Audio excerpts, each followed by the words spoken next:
Revati south India से पहली बार कोलकाता में दुर्गा पूजा सेलिब्रेशन देखने आई थी। टूरिस्ट गाइड तो था, पर पता नहीं क्यों वो उनके साथ ज्यादा कंफर्टेबल नहीं थी। पंडाल हॉपिंग, तरह तरह के लजीज खाने को चखने के बाद में भी वो खुश नहीं थी। कई बार उसने गाइड राजू को कहा कि वो गांव के मंडप या संस्कृति का भी लुत्फ उठाना चाहती है, पर उनका कहना था कि शहर में जो अट्रैक्शन है वो गांव में रत्ती भर नहीं। गुस्से में रेवती ने दुर्गा पूजा के बाद भी कोलकाता में कुछ और दिन रुकने का फैसला कर लिया और इसी दौरान उसने ये भी इरादा कर लिया कि वो किसी भी गाइड का सहारा नहीं लेगी, बल्कि वो अब खुद गांव का कल्चर, उनकी सादगी और खूबसूरती को एक्सप्लोर करेगी। इंग्लिश और हिंदी वो अच्छे से बोल लेती है, बंगाली समझ लेती है पर बोल नहीं पाती, लेकिन उससे कुछ ज्यादा फर्क नहीं पड़ेगा। ऐसा सोचकर ही वो काली पूजा की सुबह पहुंच जाती है साउथ 24 परगनास की एक गांव में। शरीशा नाम उसने काफी बार लोगों के मुंह से सुनी थी। कहते हैं वहां काफी सारे काली मां के मंदिर हैं और उसके अलावा मंडप भी कई सारे सजाए जाते हैं। इन्हीं सब बातों से प्रभावित होकर उससे रहा नहीं गया। बस से उतरते ही रेवती पहले एक रास्ते की दुकान से कचौरियां, आलू की सब्जी और जलेबी खा के अपना नाश्ता खत्म करती है। रेवती काफी जगह घूम के थक गई थी। धूप काफी तेज है यार। अप्पा वाज राइट, शाम को निकलना ही सही डिसीजन होती। जय माँ, जय माँ, जय तारा। किसी की यूं आवाज लगाने से रेवती अचानक से चौंक जाती है। नजरें घुमाने पर उसे पास ही में एक काली मां का मंदिर नजर आता है।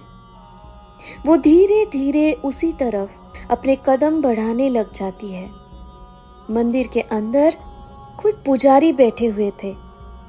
उनके शरीर पे लाल धोती और गले में रुद्राक्ष की माला थी। माथे पे लाल रंग का टीका। एकाग्र मन से वो बस काली मां के आराधना में जुटे हुए थे। रेवती भी उसी मंदिर के एक कोने में बैठ गई और उनके मंत्र जाप को ध्यान से सुनने लगी।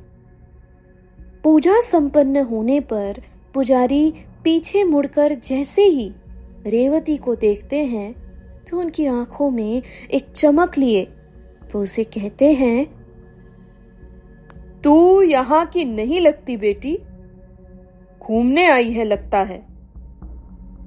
रेवती तुरंत कहती है, जी बाबा, मैंने सुना है इस गांव में कई रहस्य छुपी हुई है काली पूजा को लेकर।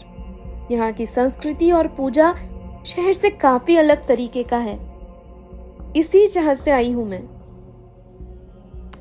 फिर एक पल चुप होके रेवती बोली, पर बाबा, अब तक मुझे ऐसा कुछ नजर नहीं आया जिसमें कुछ खासियत हो। मतलब जैसा कि मैंने सुना था वैसा कुछ अब तक दिखा नहीं। बाबा मन लगाकर उसकी सारी बातें सुनने के बाद कहते हैं, अगर तुझे सच में दिल से चाह है तो मैं तुझे इसमें मदद कर सकता हूं, पर तू डरेगी तो नहीं ना? रेवती खुशी से उछलकर बोली, नहीं बाबा, इसमें डरने की क्या बात है, पूजा ही तो करोगे शायद आप, है ना? मैंने सुना है कि हर साल यहाँ से कुछ ही दूरी पे गंगा सागर मेले में रहस्यमयी अघोरी बाबाएं भी आते हैं। उनमें दिव्य शक्तियां होती हैं। अगर ऐसा कुछ मुझे देखने को मिल जाए तो मेरा यहाँ पे आने का मकसद सफल हो जाएगा। बाबा मुस्कुराते हुए बोले, तो फिर ठीक है, अभी तू मेरे साथ मेरे आश्रम चल। वहां रात तक विश्राम और भोग का आनंद उठा। उस पश्चात मैं तुझे पूजा और हवन के लिए बुलाऊंगा। तभी होगी तेरी असली चाह पूरी। पर तू शुद्ध मन से मेरे साथ जाने के लिए तैयार है ना? मतलब मन में कोई दुविधा या संदेह तो नहीं?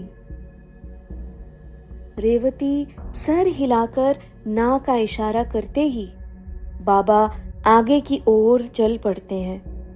रेवती भी उनके साथ आश्रम के लिए रवाना हो जाती है। आश्रम में काफी अलग माहौल था। चारों तरफ बस हरियाली और सन्नाटा। ऐसा लग रहा था कि बाहर की दुनिया से वो जगह पूरी तरह से अपना सारा नाता तोड़ चुकी है। बाबा एक अकेले वहां नहीं रहते हैं। उनके साथ उनके कई शिष्य भी मौजूद थे। कई सारे और माताएं इधर उधर जाप और काम में जुटे हुए थे। रेवती इन्हीं सब में खोई हुई थी कि बाबा ने उसे पलट कर कहा, जाओ बेटी, जाकर नहा लो और शुद्ध वस्त्र पहन के भोजन कर लो। सांझ तक आराम करके यहीं आकर मुझे मिलना। यहीं पे होगी आज महायज्ञ। हर साल इसी दिन हम मां की आराधना करते हैं। इसमें शामिल होने का सौभाग्य सबको प्राप्त नहीं होती। मां ने इस बार तुम्हें ही चुना है। अरे माताजी, आप जरा इनको शाम की पूजा के लिए प्रस्तुत कर दीजिए। ऐसे कहते हुए बाबा ने एक माता को कुछ आगे भी आंखों ही आंखों में इशारा किया, जो रेवती को भी दिखा पर जरा भी समझ नहीं आया।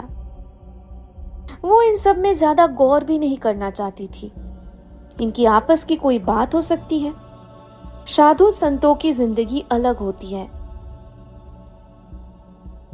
नहाने के तुरंत बाद रेवती को खाना परोसा गया। काफी सारा खाना था, पर उसने जैसे ही उनकी तरफ अपना हाथ आगे किया तो तभी उन्हें वही माताजी बोल उठी, रुको बेटी, पहले ये पी लो। इसे पीने के बाद ही तुम भोग ग्रहण कर सकती हो। आज शाम हवन में बैठने के लिए ये लेना ही पड़ता है, वरना कोई भी उस पूजा में उपस्थित नहीं हो पाता। उनके हाथों में मिट्टी का छोटा सा बर्तन था, जिसमें शायद कुछ काला सा गहरा सूप जैसा दिख रहा था। रेवती ने बिना कुछ सवाल किए जैसे ही उस कटोरी से पहली घूंट पी तो उसे उल्टी सी आने लगी। क्या है ये? इतनी गंदी टेस्ट और स्मेल, ये मैं नहीं पी पाऊंगी। ये सुनते ही माताजी तुरंत बड़ी बड़ी आंखों से उसे घूरने लगी और फिर बोली, मां का प्रकोप बहुत ही खतरनाक है। तुरंत इसे पी जाओ, वरना तुम्हारा यहां से बाहर निकलना भी मुश्किल हो जाएगा। पहली बार रेवती ऐसी चेतावनी सुनते ही गहरी सोच में पड़ जाती है। कहीं इन अनजान लोगों के बीच आकर उसने कोई गलती तो नहीं कर दी। पता नहीं, यहाँ आने के बाद से मोबाइल का नेटवर्क भी नहीं लग पाया। किसी को भी कॉल या मैसेज करना पॉसिबल ही नहीं हुआ। उसने एक बार आश्रम से बाहर जाने का रास्ता पूछा था, पर इसके बाद ही जैसे रेवती पे और कड़ी निगरानी रखी जाने लगी है। उनका कहना था कि अब जब तक पूजा खत्म नहीं हो जाती तब तक कोई भी इस आश्रम से बाहर एक कदम भी नहीं रख सकता। क्या हुआ? पियो जल्दी, समय व्यर्थ मत करो।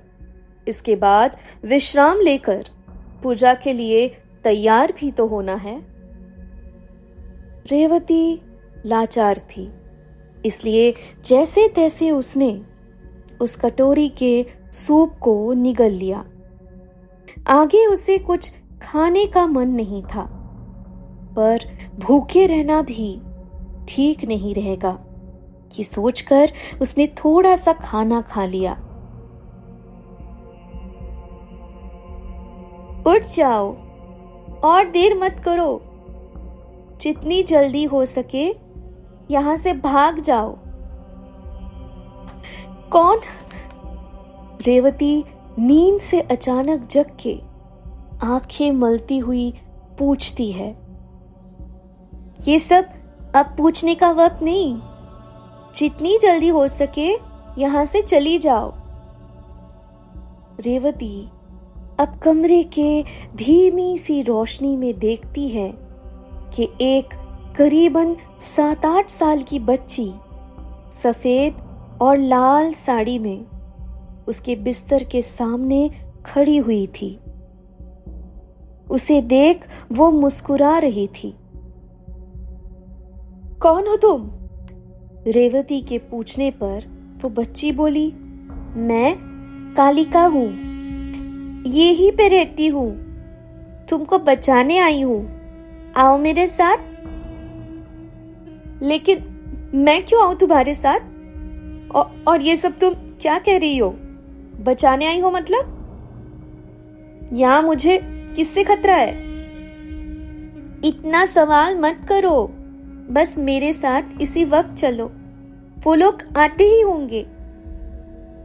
रेवती किसी भी कीमत पे उस लड़की के साथ कहीं भी जाने के लिए तैयार नहीं हो रही थी। मैं यहाँ का पूजा देखे बिना और किसी को बताए बिना क्यों तुम्हारे साथ क्यों जाऊं? तुम्हें तो मैं पहली बार देख रही हूं।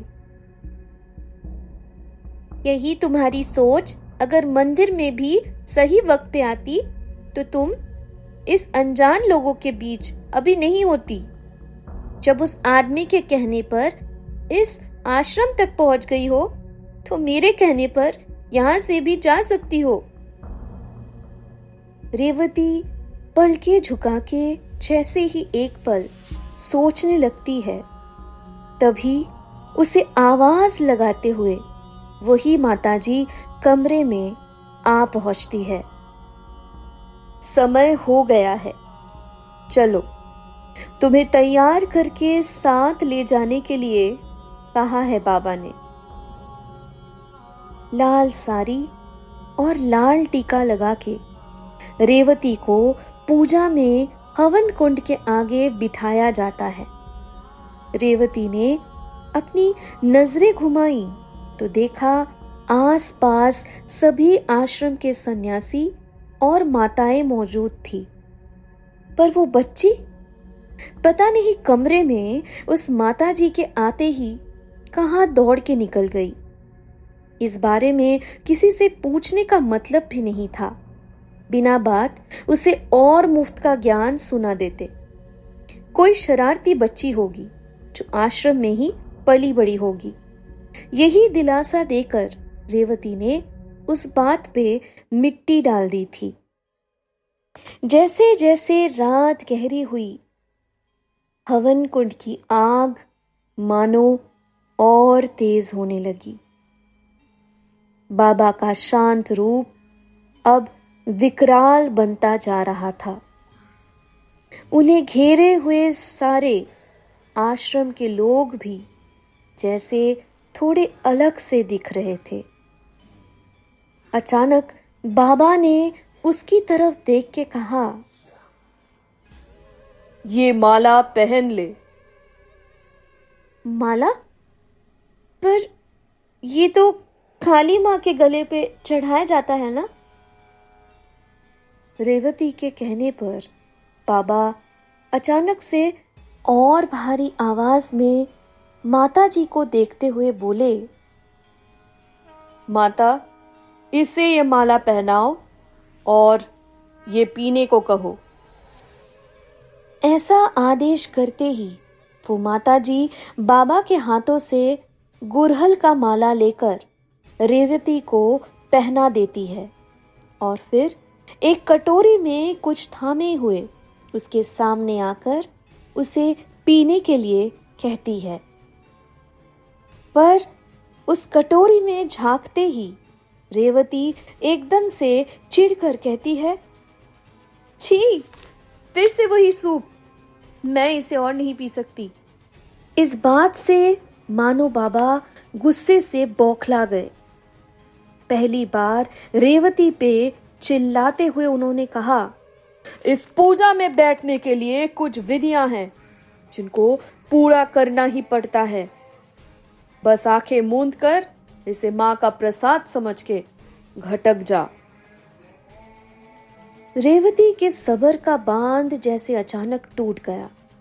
वो अपनी जगह से उठकर बाबा की नजरों से नजरें मिलाते हुए बोली, अगर ऐसा ही है तो मैं अभी इसी वक्त यहां से जा रही हूं। मुझसे और सहन नहीं हो सकता। नहीं देखनी मुझे कोई पूजा। रेवती की बातें अभी खत्म भी नहीं हुई थी कि बाबा अचानक से जोर जोर से हंसने लगे और फिर एक टेढ़ी सी मुस्कुराहट के साथ बोले,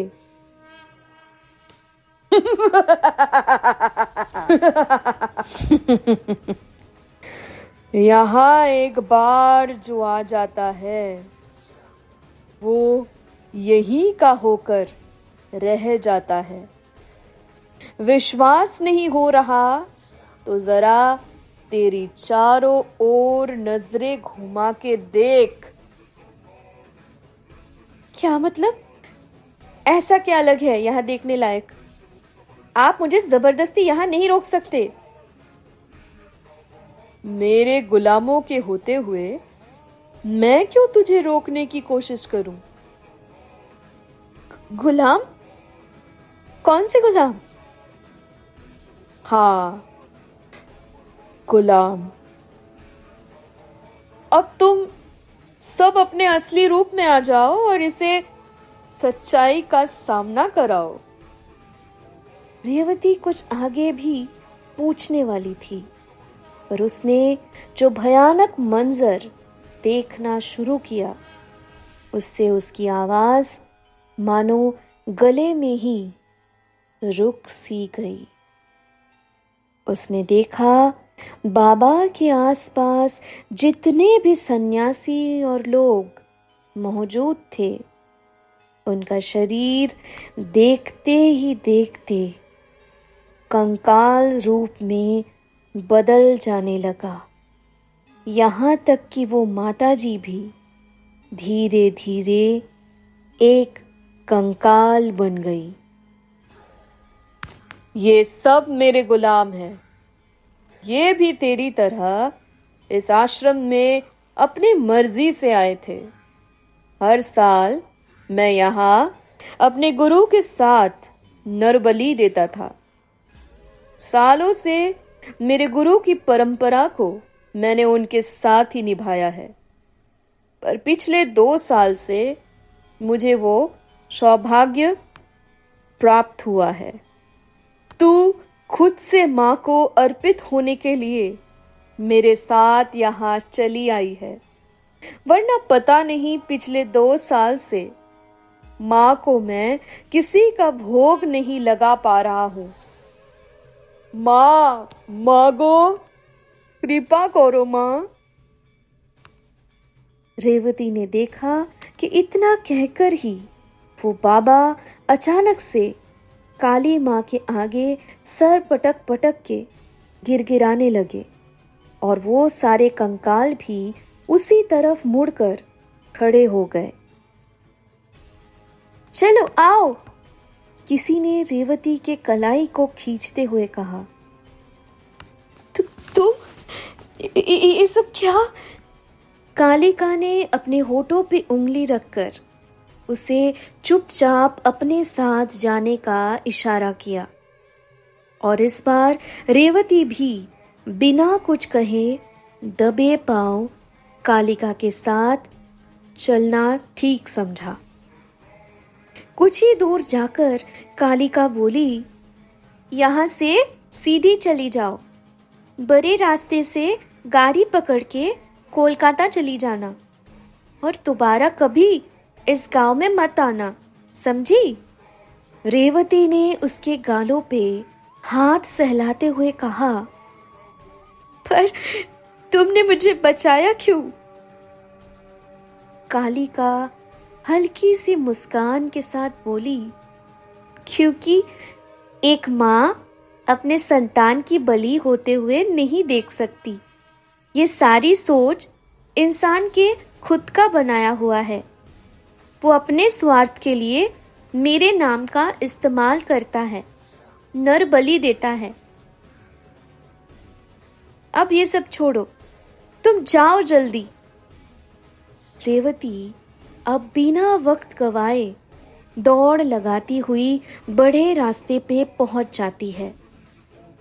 अचानक उसकी नजर उसी मंदिर पे पड़ती है जहां पे दोपहर को वो उस बाबा से पहली बार मिली थी।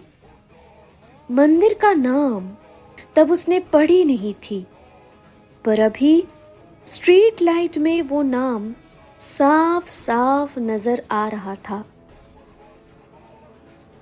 कालिका मंदिर।